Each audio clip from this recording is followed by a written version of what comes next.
listener production. Hey, Chris Spear with you. Welcome to The Briefing.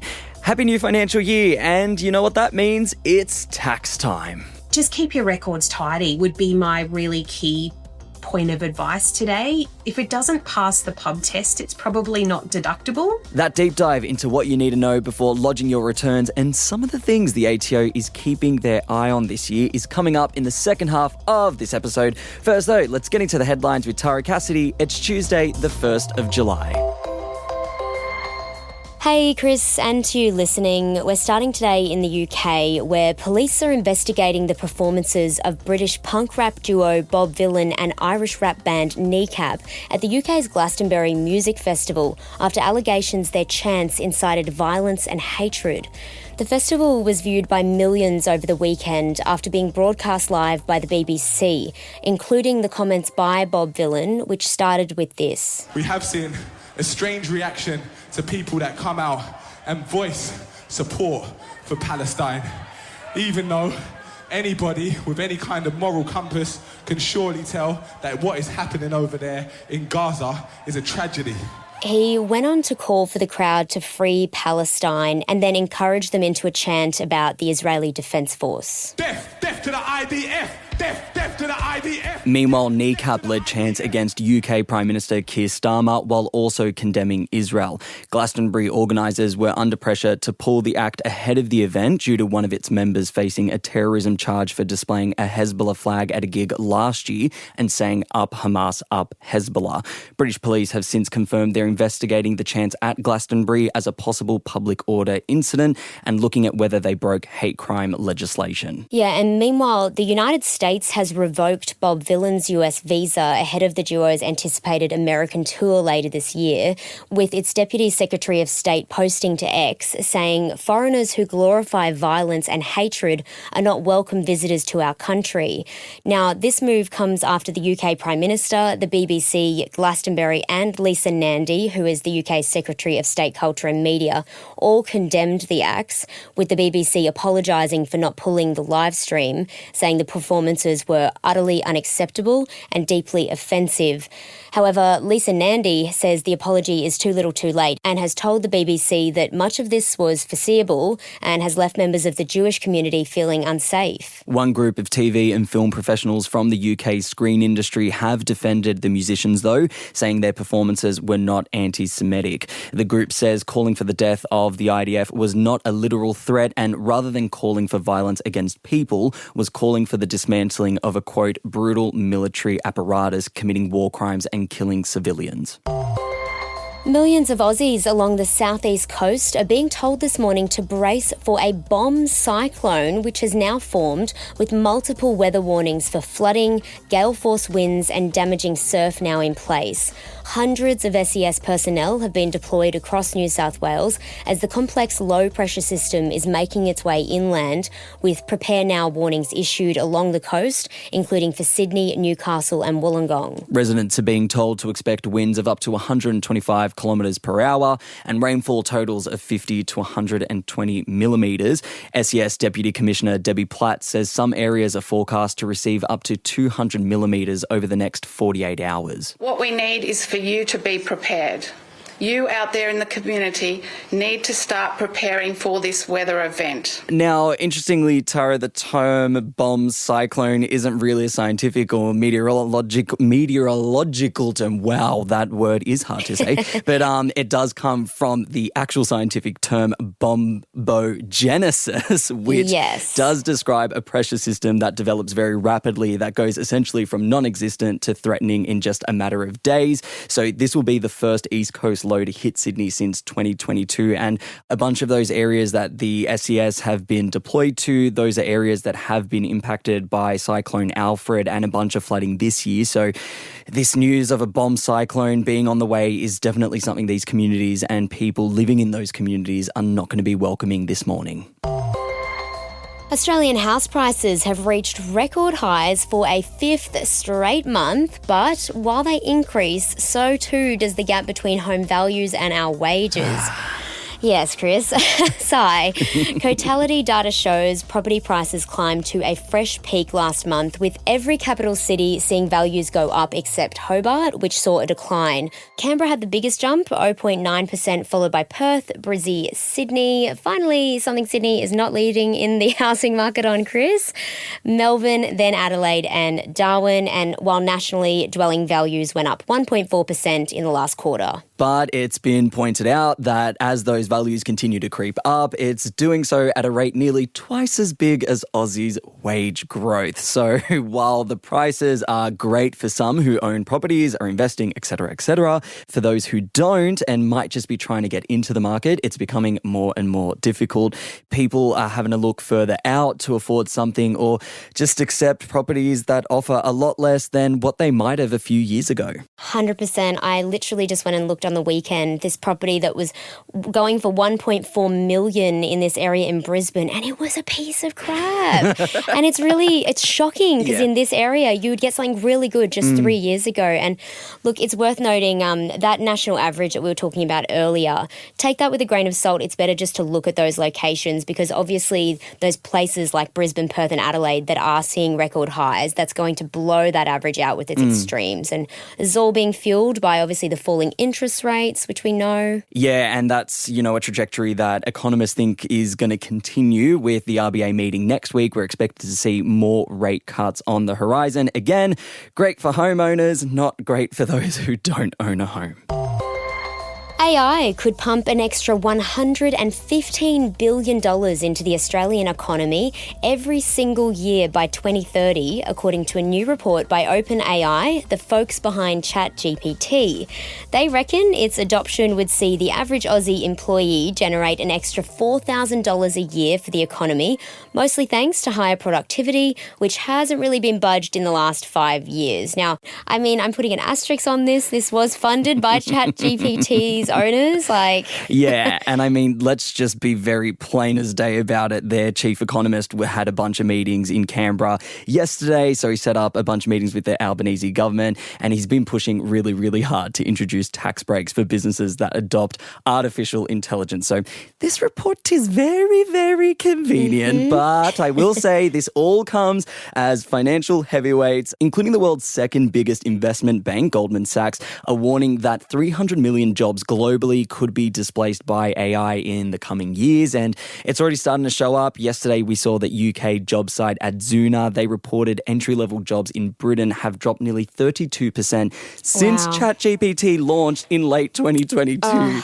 But, but, Tara, OpenAI's chief economist says, some jobs might go, but even more will be created. And he drew on examples like chief technology officers in big companies and, drumroll please, podcasters. What? Yes. How is that going to... AI podcasters, AI radio hosts. Awesome. Love it. Great. Well, he was trying to draw the comparison of look at all these new jobs that could be created. Podcasting didn't exist 20 years ago. And to you, sir, I say podcasting isn't going to exist because of AI. Have you heard AI-generated voices? No, thank you. We want some people behind our shows. Absolutely. And the project's replacement aired for the first time last night on Channel 10, receiving mixed reviews, some calling it a Temu current affair, Chris, while others were pleased with the meatier news offering. Now, the new 10 News Plus program opened with its anchors telling viewers it's not here to tell you what to think, scare or depress you, just give the facts. Yeah, it had no sport or weather and aired just 7 stories, including an exclusive interview with an Aussie mum convicted in Taiwan of drug smuggling, a story on the mushroom murder trial, and an interview with the Prime Minister, who gave the show his blessing before answering some very, very hard-hitting questions. I'm curious, would you ever refer to the US president as daddy? Well, it's not the words that I would use. I've been very respectful to the President of the United States. And Daddy Trump continues to dominate headlines. Yeah, and look, I think overall, this show, I think it's great to see that it's veered away from the standard news format. It's not all about the car crashes, the crimes in the suburbs, the house fires, but We do have much of this already. Yeah. It's essentially 10's answer to 60 Minutes in Spotlight or 7:30, right? I mean, yeah, even take it down a peg. It very much, it's so similar to a current affairs. But look, I watched a bit of it. What I did see, you could have put Tracy Grimshaw on there and it would have been fine. Oh, please don't persecute me for that opinion. And with that brings our headlines to a close for today. Next up is Helen Smith's deep dive looking into tax time. What you need to know before you lodge your returns and what you need to watch out for. Stick around, that's coming up for you next.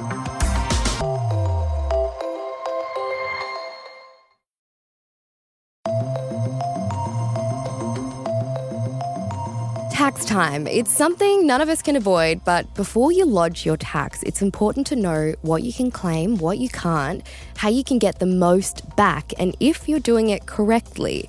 And this year, the ATO said they're looking out for side hustles and big ticket deductions, with AI entering the picture. So what is the best way to get the most out of your tax return? And should you be using an accountant, or is MyGov enough? Emma Bowdler is an accountant and business advisor. Emma, what has the ATO said they're looking out for this financial year? That's a really great question. And there's a real focus this year on the sharing economy. So if you think about the likes of Uber, Airbnb, those types of gig platforms, all of these platforms are now required to report income to the ATO twice a year, which means they're getting a whole lot better at matching data with what you've actually earned compared to what you've put in your tax return. So if you're running a side hustle, even casually, it's definitely on their radar. So is this more digital forms or second forms of income that might come from an app or something like you said, like Uber? Yeah, definitely. You know, what we're seeing more and more on ATO pre-fill reports is even income that people are earning via Stripe. So if you don't run a typical type of business, then they're going to be data matching that. I guess, you know, with the use of AI and what we're just seeing more and more every year being matched. And they use that information to compare what is within tax returns. So should we be going to a tax accountant, or is doing it yourself through MyGov, is that enough? It really does depend on your situation. I think if your situation is super simple, where you don't have investments, you don't have business, there is no side hustle, and what we're seeing more of is cryptocurrency, then sure, knock yourself out and, you know, jump on, do your tax return on MyGov.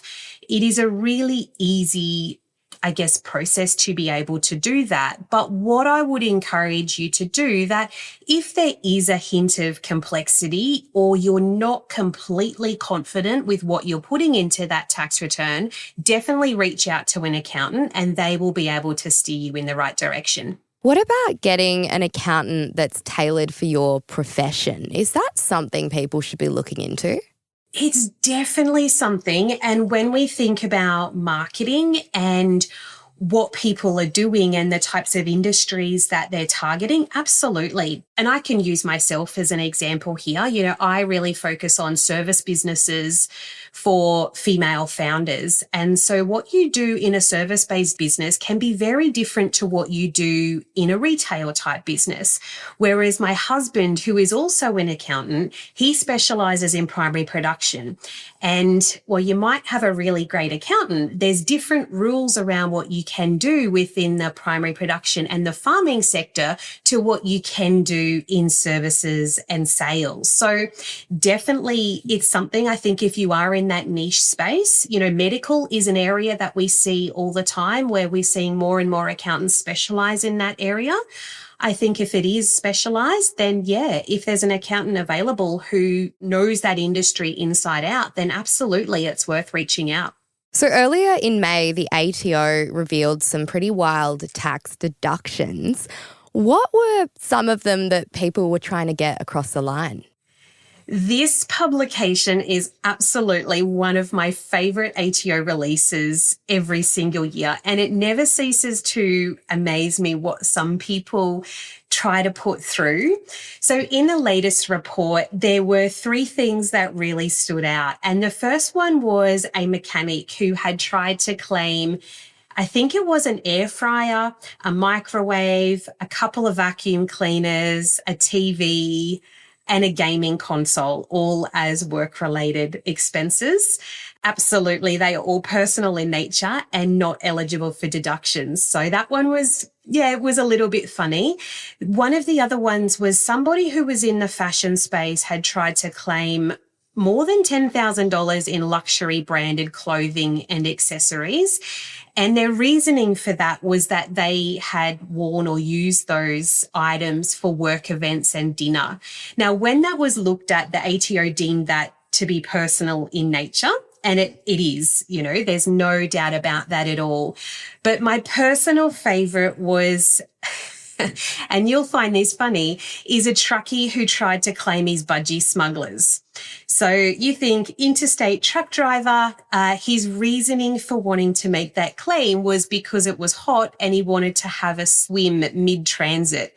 Of course, the ATO denied that deduction. When we're thinking about deductions, the general rule of thumb that the ATO will look at is that a deduction needs to be directly related to the income earning activity in order for you to make that claim. If you're not sure, keep your receipt and ask your accountant. Don't just assume it's deductible because you wish it was. Okay, so if you are trying to get back, as much tax as you can and you're putting in deductions, what is the best way that you can do this and not get pushback? Definitely having a professional advisor can help that. But when we think about what the ATO look for in terms of evidence of cost, they will always look to a receipt. So if you are a business owner and you are using platforms like Xero or QuickBooks or MyGov or any of those ones, what I would encourage those business owners to do is actually make sure you're attaching the receipt to the transaction within your bookkeeping software. That way, if anything is ever looked at, you don't need to trawl through a filing cabinet full of documents that have probably faded after the fact, but it can just be included in that. If you are an income earner and you are an employee and you are doing your tax return by yourself, you can actually use the ATO app to keep track of those, which is pretty handy. I guess if you're not using either of those, I would always encourage people to utilize their email software. You can use document management within there. I personally have got a financial year folder every year that anything that I purchase personally, I will email the receipt to myself and then just attach it within that email system. That way it's all there. If it's looked at by the ATO or if they've got questions, you can just draw on that information straight away. Are there any industries or professions being more closely looked at this year by the ATO? You touched on the digital kind of app forms. Is there anything else that they're really keeping an eye on? Occasionally, the ATO will put out different ATO hotspots. We've seen building and construction be a really big hotspot for people in previous years. I haven't seen anything around specific industries, but what we are seeing is that the ATO are getting sharper and sharper every single year. They're looking more digitally, they're matching data, and they're really starting to pay attention. Just keep your records tidy would be my really key point of advice today. If it doesn't pass the pub test, it's probably not deductible. But if you do have legitimate claims and you've got the receipts and you've got the record keeping, you won't have any problem as far as the ATO goes if you were ever to be audited. So when making these deductions and some of the wild ones that you just listed there, you mentioned AI as well. How is the ATO using AI or how are they flagging these deductions? That's a really, really great question. And it actually comes into what you actually put in your tax return. So in label 1 of your tax return, you actually have to put in there what your role is. So I'm an accountant. I would put accountant in there.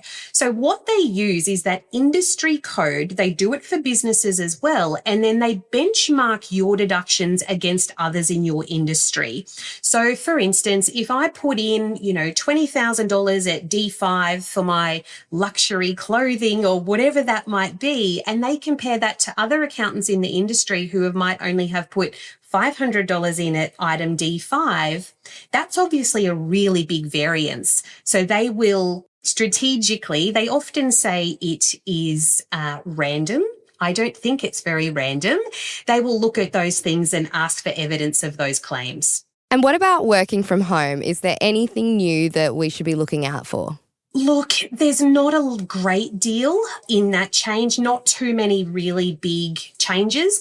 The fixed rate method has gone up slightly from 67 cents to 70 cents an hour. But what you have to do is keep a diary of your work from home hours. You know, gone are the days where weekly estimates were allowed. They just won't cut it these days. So it's not like a car logbook where you can keep track for 12 weeks and then you can utilize, you know, your business use and your private use. It's just not good enough when it comes to work from home. You have to track your hours across the entire financial year. Look, I know it's a lot of effort, but if you want to make that claim, you've really got to do it right. What are some of the new changes to tax rates and thresholds for the 2024-2025 financial year that we'll see play out now? Yeah, look, and this is a really great question, and it's something we get asked all the time. Honestly, there's not a whole lot of excitement in this space just yet. The next stage of tax cuts won't actually kick in until the 1st of July 2026. And even then, they're not exactly game-changing for most people. We're going to see more audits. We're going to see more data matching. But as far as tax cuts and those types of things, we're really not going to see a lot until probably the 26-27 financial year. Emma, thank you so much for joining us on The Briefing. No problem. Thank you for having me. That was Emma Bowdler, accountant and business advisor from The Women's Accountant. And that's it for this ep. While you're here, if you could share this ep with someone else you think might enjoy it, it's a really easy way you can support us here at The Briefing. And you can follow us on Instagram at The Briefing Podcast. I'm Helen Smith. Catch you next time.